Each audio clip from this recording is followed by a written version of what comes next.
good evening and thank you for staying with us right here on Voice of the People 90.3 FM. This is World News. My name is Esther Wachuku. First off, the top stories. Stepchildren accuse Elon Musk's father of abuse.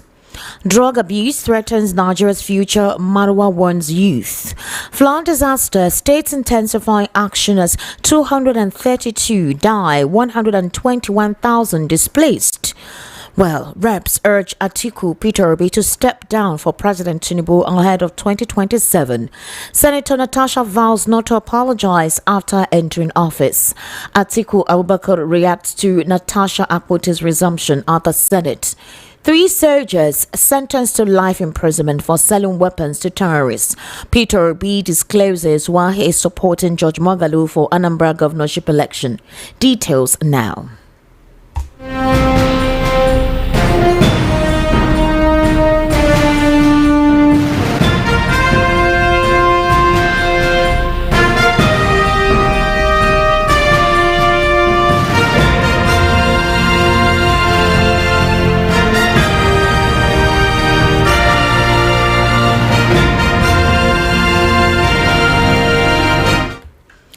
Thank you for staying with us. The news begins with this recent development where Elon Musk, the father of tech billionaire Elon Musk, has been accused by 5 of his children and stepchildren of sexual abuse spanning several decades. This report was disclosed by the New York Times earlier today. The outlets disclosed that the earliest allegation dates back to 1993 when a 4-year-old stepdaughter told relatives that Elon Musk had inappropriately touched her at the family home.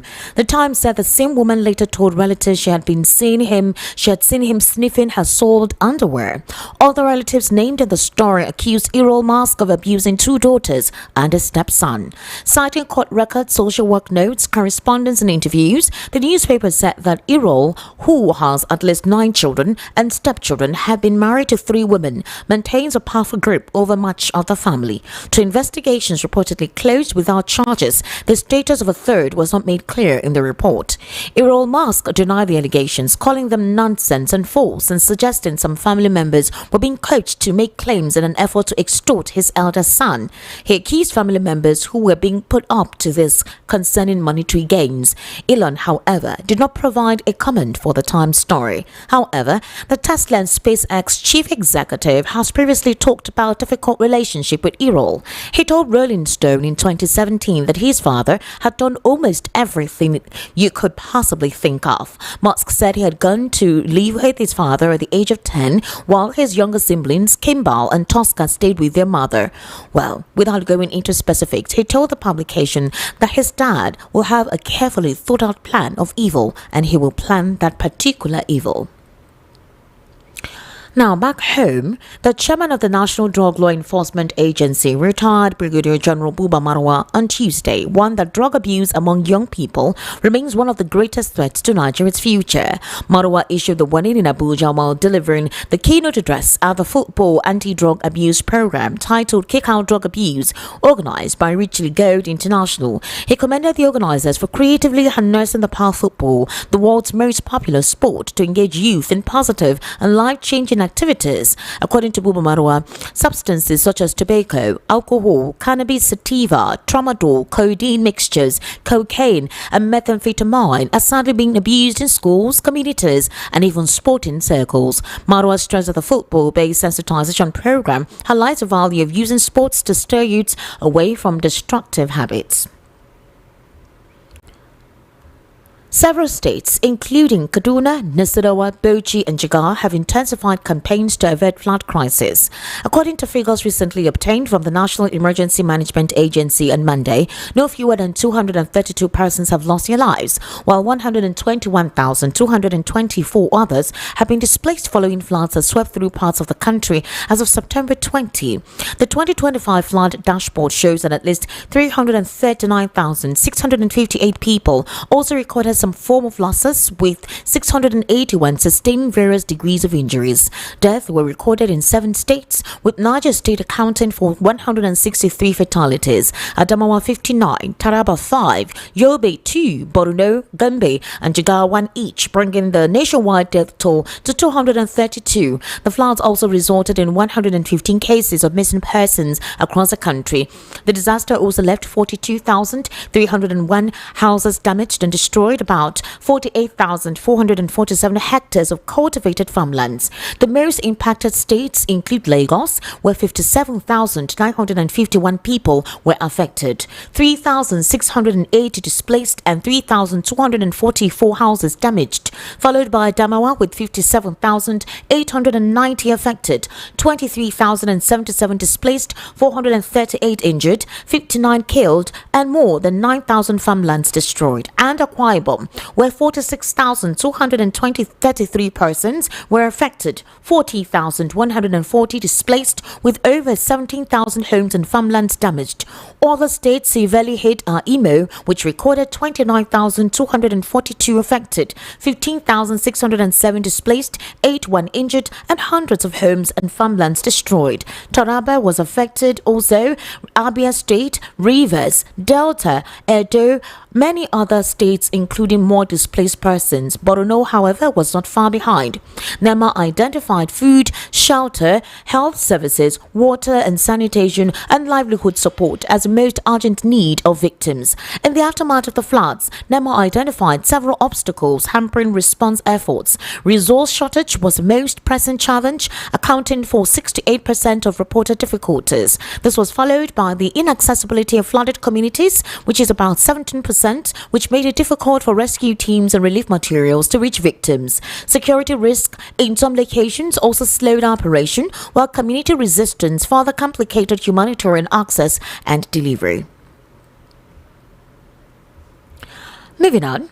Member representing Agege Federal Constituency in the House of Representatives, Dr. Wale Ahmed, has told critics of President Bola Ahmed Tinubu to shelve any plans of challenging him in the 2027 election, insisting that a second term for the president is guaranteed. This comes despite opposition figures, including the People's Democratic Party, African Democratic Congress, Labour Party, and New Nigeria People's Party, vowing to unseat President Tinubu in the next general election. Former Vice President Atiku Abubakar, ex-Labour Party presidential candidate Mr. Peter Obi, and the ADC coalition led by former Senate President David Mark have been at the forefront of criticizing the Tinubu administration. Speaking at a stakeholders briefing held at the Agege Local Government Secretariat, Ahmed argued that since late President Muhammadu Buhari from the north was allowed to complete 2 terms, it was fair that Tinubu from the south completes 2 terms too. He also held that the president's bold reforms, foreign engagements had earned Nigeria international respect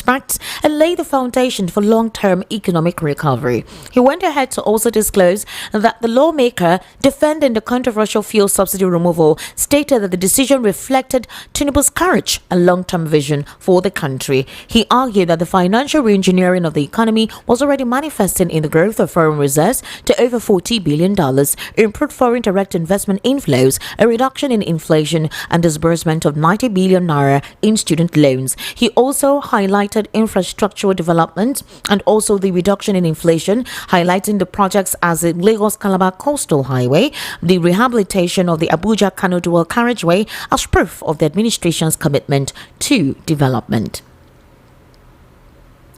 Now moving on, Senator Natasha Akpoti, the lawmaker representing Kogi Central Senatorial District, today regained access to her office at the Senate wing of the National Assembly, declaring that she would not apologize for what she described as her stand against injustice. Speaking with journalists shortly after an official of the Sergeant-at-Arms unsealed her office, well, Akpoti Uduaghan said she was cautious about making extensive comments because some issues were still pending. She She also disclosed, however, that there are concerns about reports suggesting that a motion may be raised to compel her to apologize as part of conditions for her resumption.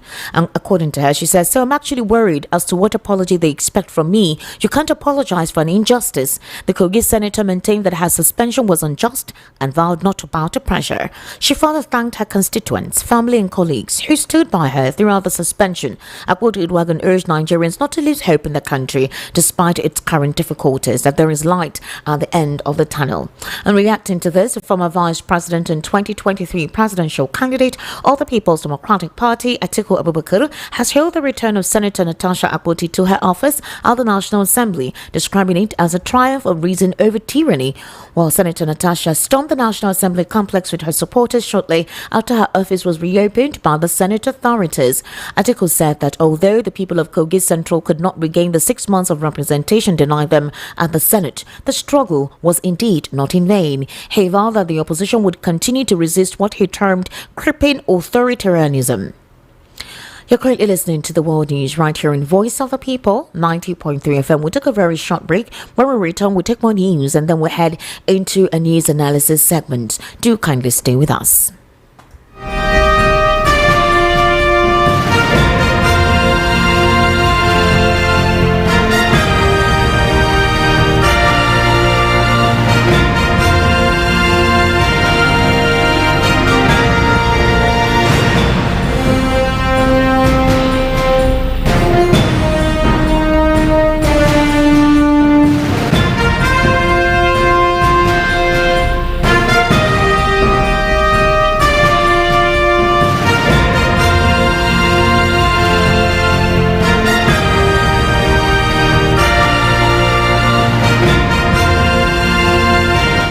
Thank you for staying with us. This is still the World News right here on Voice of the People, 90.3 FM.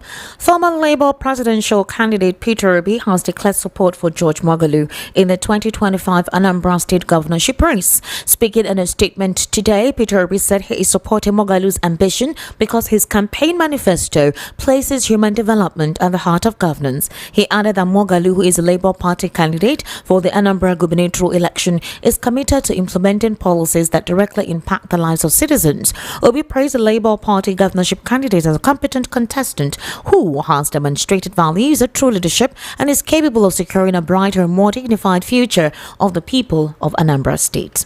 Now, the former aide to ex-president Goodluck Ebele Jonathan Reno Mockery has criticized those questioning Vice President Kashim Shettima's representation of President Bola Tinubu at the United Nations General Assembly currently ongoing. In a post on X, Mockery described the critics as professional complainers who were inconsistent in their arguments. He said just last month, these professional complainers recklessly alleged that Vice President Kashim Shettima was being sidelined. Today, their new cries that the president should have attended Unger because it is too important for Vice President Kashim Shettima to represent the president. He says these critics should make up their mind. You do know that Shettima is currently representing Tinubu at the ongoing United Nations General Assembly in New York. Now, human rights activist Omoyele Sowore has stated that steps are underway to secure an international arrest warrant against Nigeria's Minister of the FCT, Wike, and extradite him to the United States for alleged money laundering. The former presidential candidate of the African Action Congress also stated this in a post on his verified X on Monday. Well, the Revolution Now convener had accused the FCT minister of using stolen funds to acquire luxury properties in Florida, United States, in his children's names. Sowore also exposed cases of alleged money laundering involving Wike, his wife, Justice Ebarachi Suzette Nyesom Wike, and their 3 children, Jordan, Joaquin, and Jasmine Nyesom Wike. Also, he was reacting to the U.S. government's stern warning issued to Nigerian politicians and elites involved in corruption, stressing that its visa restrictions extend to even the most high-profile individuals. The U.S. mission in Nigeria, in a circular released and shared on X, said the American government will not condone corrupt practices, adding that the act carries international consequences and cannot be shouldered by political power or influence at home. It's now time for us to head into a news analysis segment where I'll be joined via the telephone with Barrister Darlington Agumore. Barrister Darlington Agumore is a political, national and social affairs commentator. He'll be giving us actually some insights into some of the stories read out on the World News at 6. Now, some of the questions that are quite imperative for us to take a listen to is concerning the warning on the air areas that will be affected by flood. Now, you know that NEMA, on several occasions, the National Emergency Management Agency, has actually warned Nigerians to be very careful of areas that they occupy and actually relocate to other places. But at this point in time, the question is, where do they want Nigerians who are in these areas that will be affected to move to? Barrister Darlington, thank you for joining us today. Thank you, sir. How are you? I'm fine. Barrister Darlington, these victims who will be affected by the current ongoing rainfall, and there are certain communities, they've been asked to relocate to other areas that are in the highland. But the highland, it's not really available for a lot of people, especially those areas are mostly quite expensive areas. But those in the lowlands are the ones that will actually be affected by the rain. But the big question is, where do they want them to relocate to?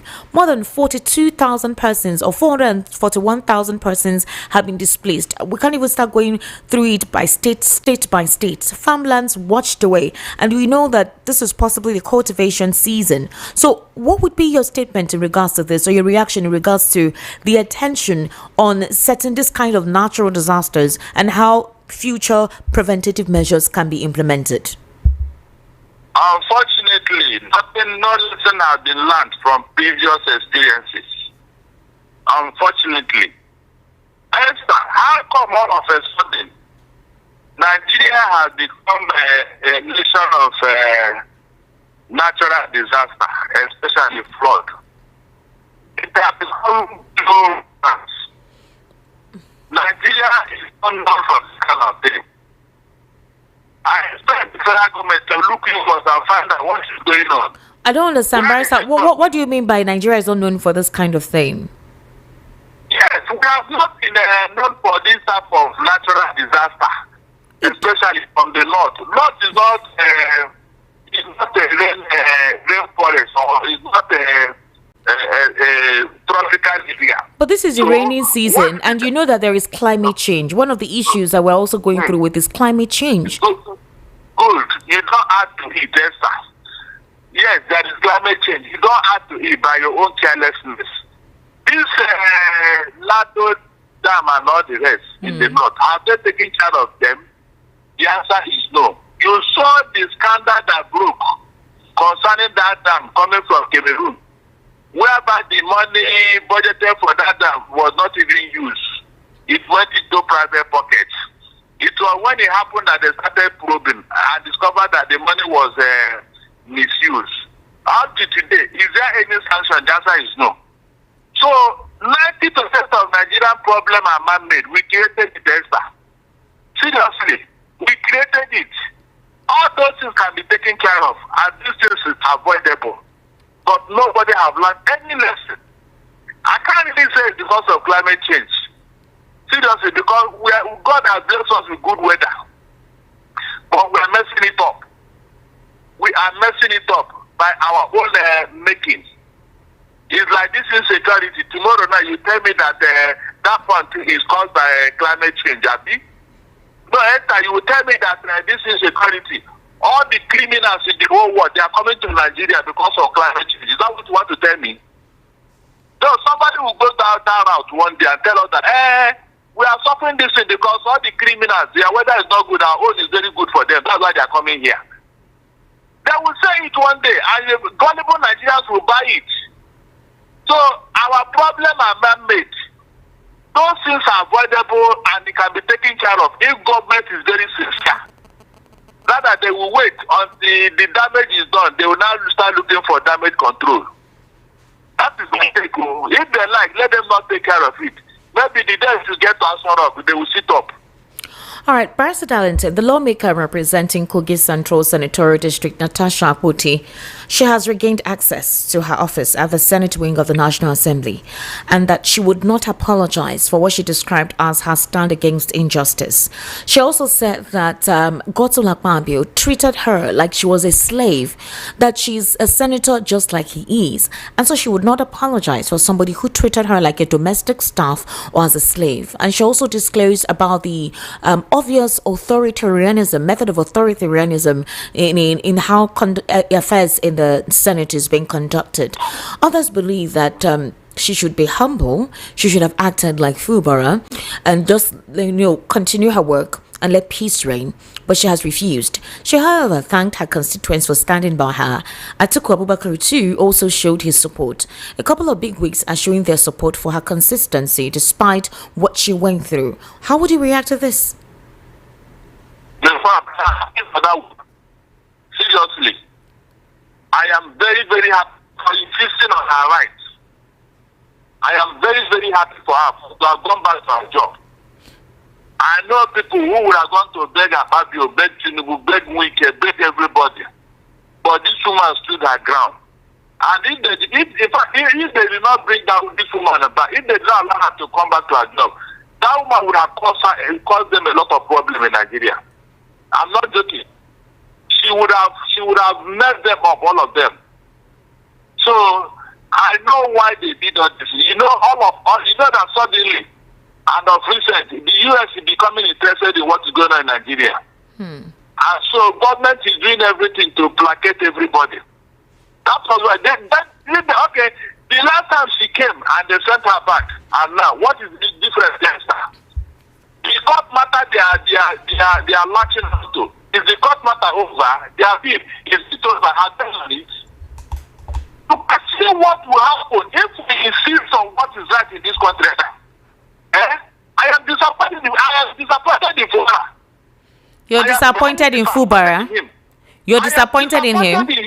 I am disappointed in Fubara. I'm not joking. If it was me, me and Wike, they were written our history. I would never take that nonsense from Wike. For what?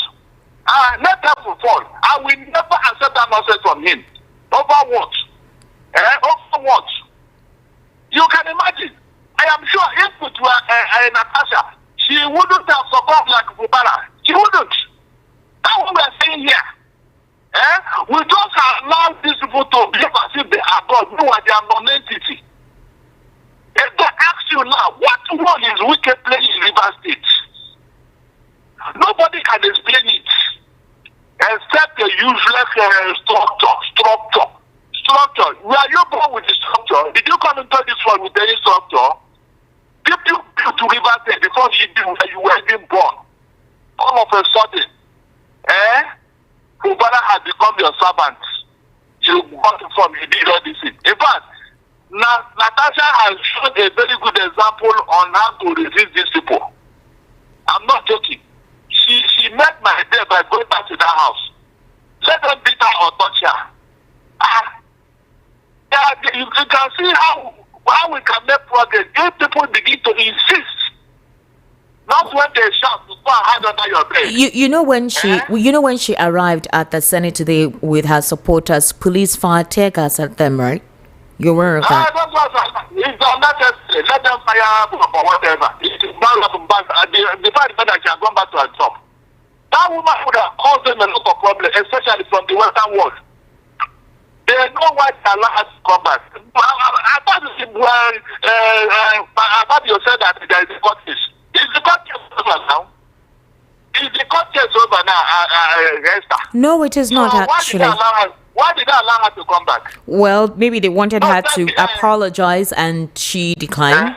And meanwhile, you don't apologize. You don't apologize for apologize my foot. Apologize to who? To Akpabio for actually saying he's a sex offender. Leave that matter. That one is gone. As long as she's in the house, she will continue to do her job. She should not apologize to anybody. About what? Apologize for doing what?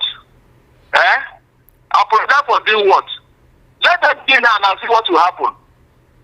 Let them kill her. Barrister Darlington. She should not apologize to anybody.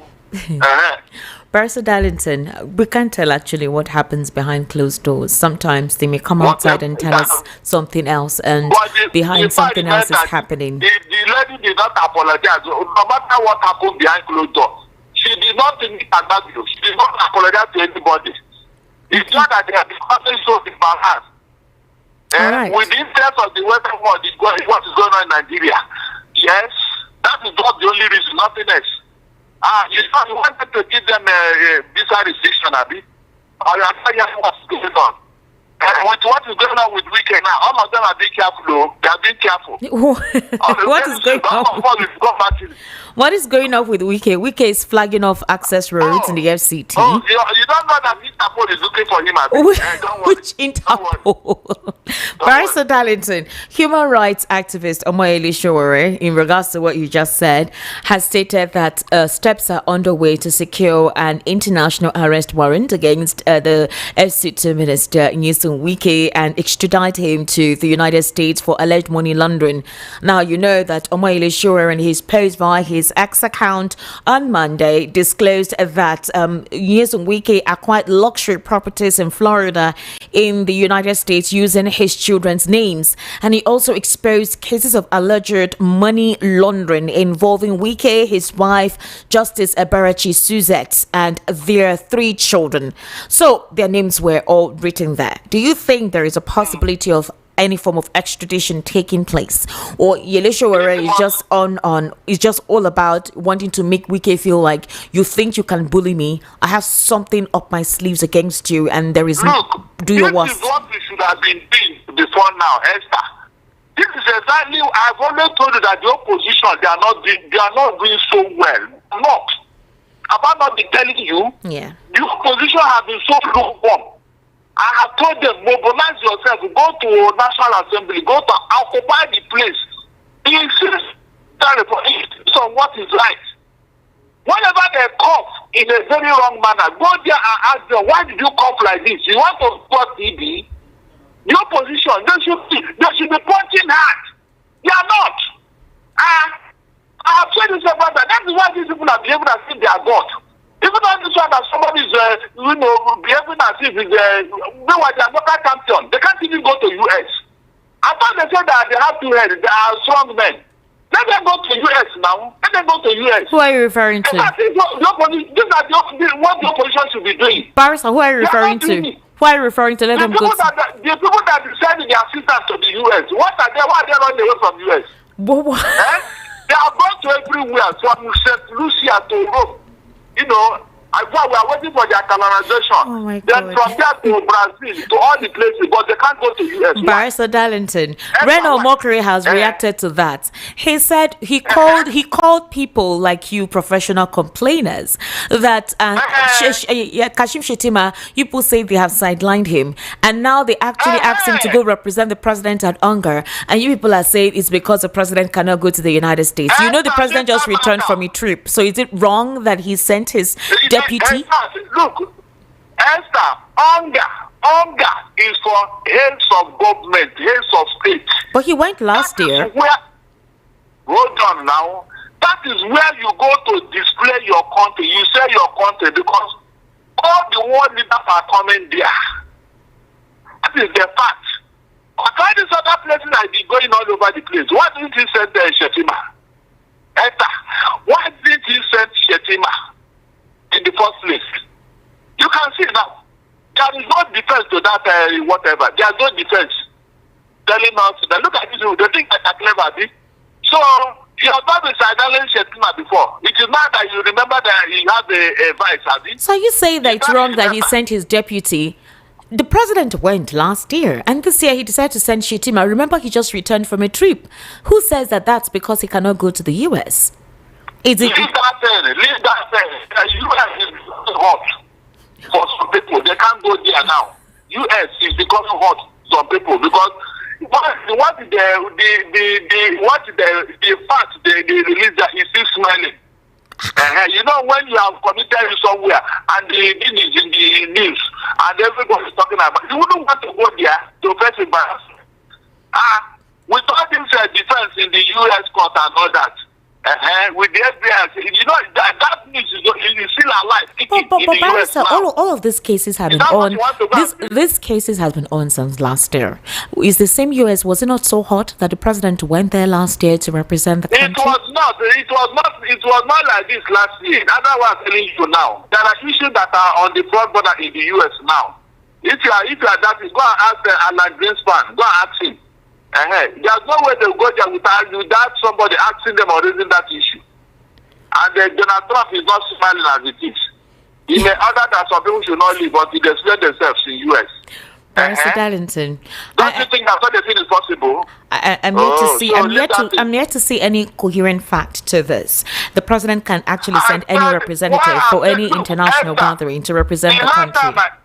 The last time I checked, this president has gone to France more than 5 times since his presidency. In political affiliation, which country is more important to us? Is it France or US?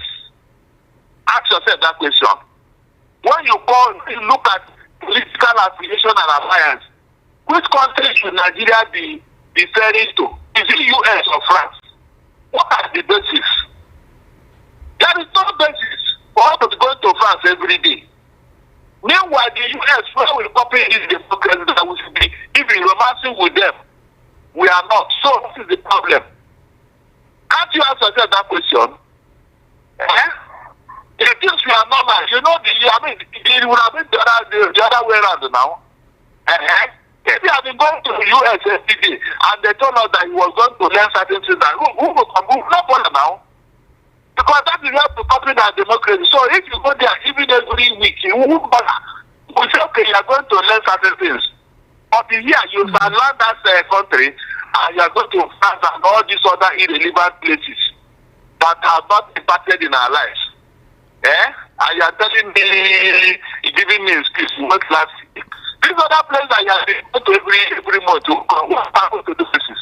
Barrister Darlington, let's finally look at this. A lawmaker representing Agege has actually asked Peter Obi, Atiku Abubakar, and any other person who is from the South contesting for the 2027 general elections to not bother. And that if Buhari, late Muhammadu Buhari, did his for 8 years without any form of contest or interruption, that they should allow Tinubu complete his 8 years.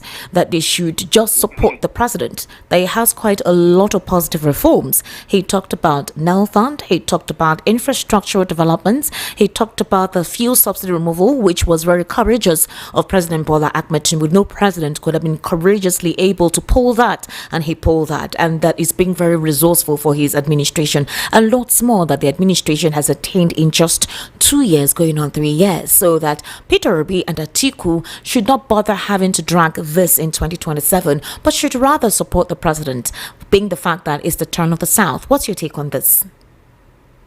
The man that said that thing should be probed. He must be probed to tell us what is benefiting from Tinubu. Because you cannot celebrate what is wrong. You cannot celebrate failure. These are that things that he's telling us that they remove subsidy. What is the benefit to every Nigerian? He told us that when he removes subsidy, the poor will benefit. Can you tell me how the poor are benefiting from fuel subsidy removal now? Let that man explain to us. All the things he tells me that if fuel subsidy will bring to Nigeria, let us see where it has come to pass. That is where we cannot listen to him. Electricity tariff, they told us that when they remove it, there will be 25 hours electricity. It will have to build infrastructure. This thing has been increased 3 times in 1 year.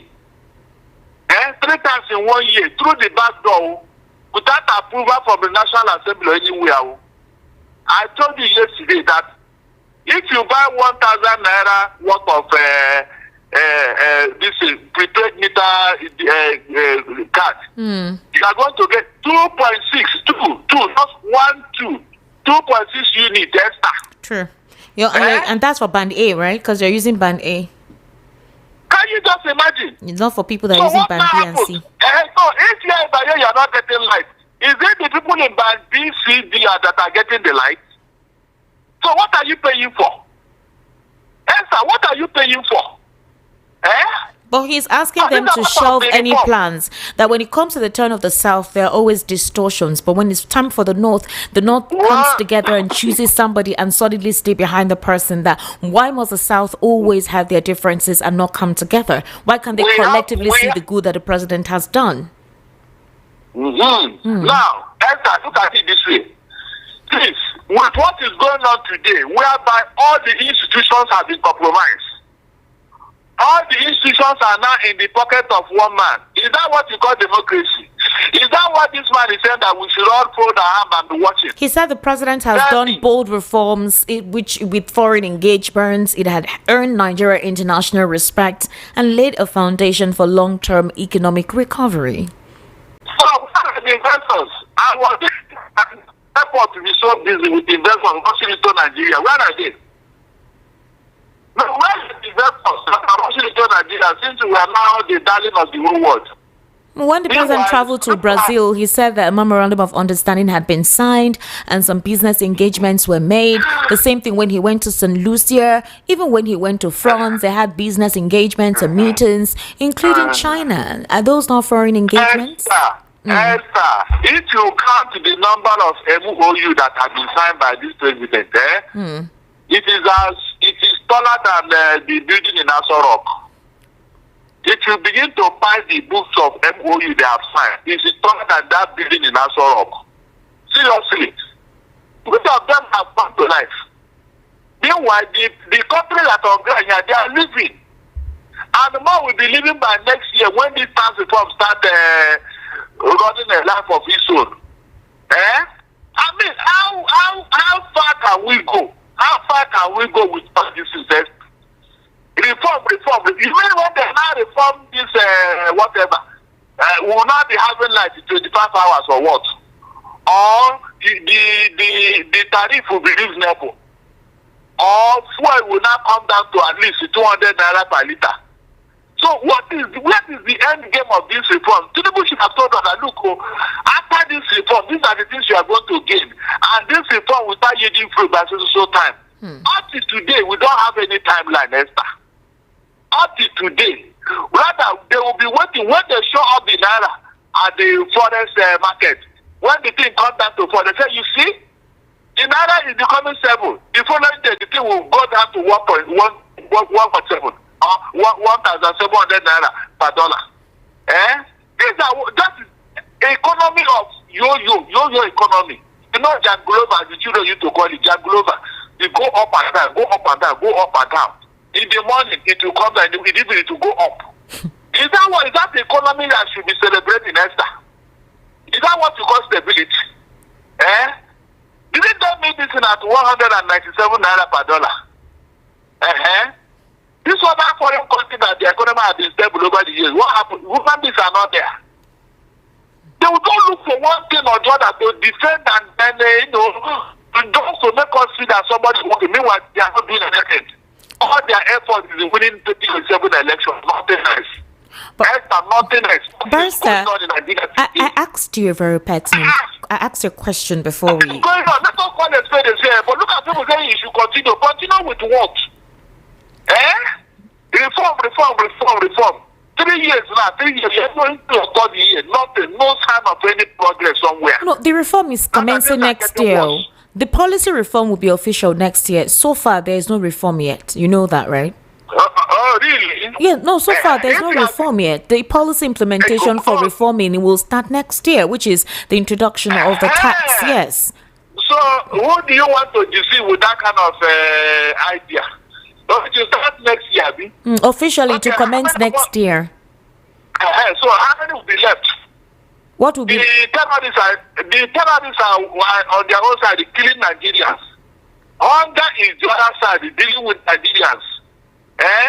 Frustrations and unknown diseases are taking them in hospital. So where is Nigeria going to find succor by your so-called next year? But Barrister, the administration of President Bola Ahmed Tinubu said there are quite a lot of programs to deal with that. He mentioned, for example, the Lead Academy, which was commissioned by his vice very recently, where they introduced skills and upgrades for those who are interested in various vocational skills, and eventually they'll be employed, and also giving opportunities for those who want to learn different businesses as entrepreneurs and give them funds. He also did a money for school feeding program for children. Later, he scrapped that, but it's now a national feeding program.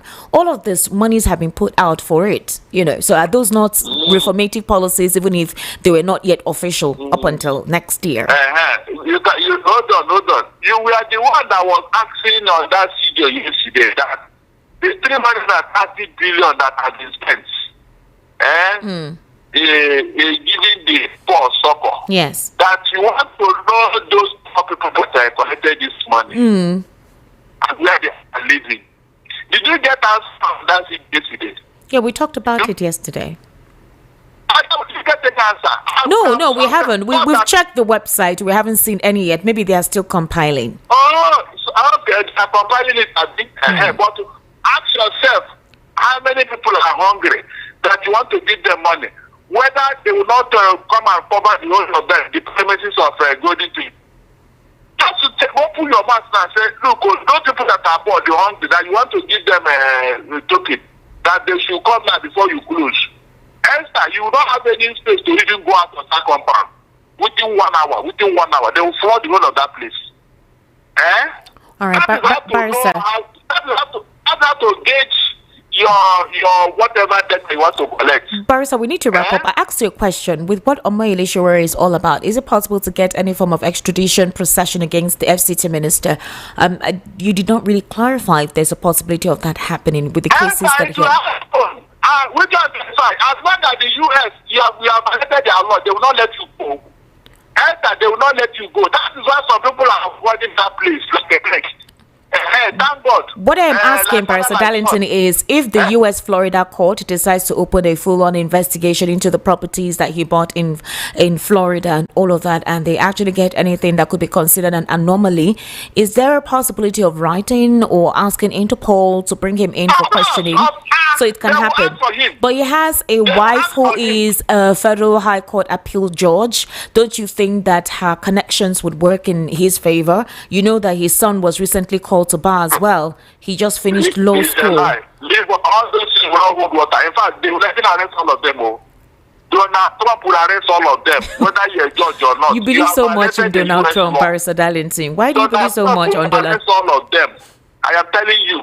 Okay. He doesn't like you, and you now offended him in his own soil. You have pulled a tiger by the tail. If that matter is taking the way I'm seeing it, Wike and the family may not even smell US again. They will run for party from US. I'm telling you. All right. They will never get away with it. Yes. Right. In fact, it is going to happen. They will use them to set an example. And I'm sure other people who have stolen our money to that place, they will not be looking for a way to cover their atrocities. Wike is in for this one. He's in. Well, let's see how it goes. His arrogance is too much. Let's see how that goes. Barrister Darlington Agumwa, thank you so much for giving us your insight into some of the stories that we read out for the World News at 6. We sincerely do appreciate your input. Yes, it's time for Bara that God can catch up his enemies.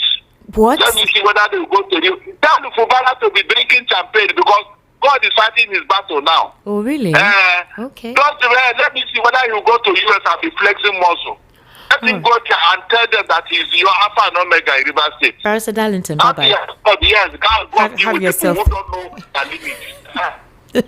All right, and just before we go, let's look at stories outside the shores of Nigeria. Donald Trump has told the United Nations General Assembly it's time to end the failed experiment of open borders as he accuses the UN of facilitating an invasion of Western countries. Trump singles out Europe, saying the continent is in serious trouble over migration, while also criticizing its failure to cut off Russian energy products as embarrassing. In his wide-ranging speech, he describes climate change as the greatest con job ever, as he claims UN predictions were wrong. The US president also claims again to have ended 7 wars since his White House return. He reiterates that recognizing a Palestinian state would be a reward for the terrible atrocities Hamas has committed, as he tells the group to release the hostages now. And that's a wrap on the World News at 6. My name is Esther Wachuku. Good evening and thank you for listening.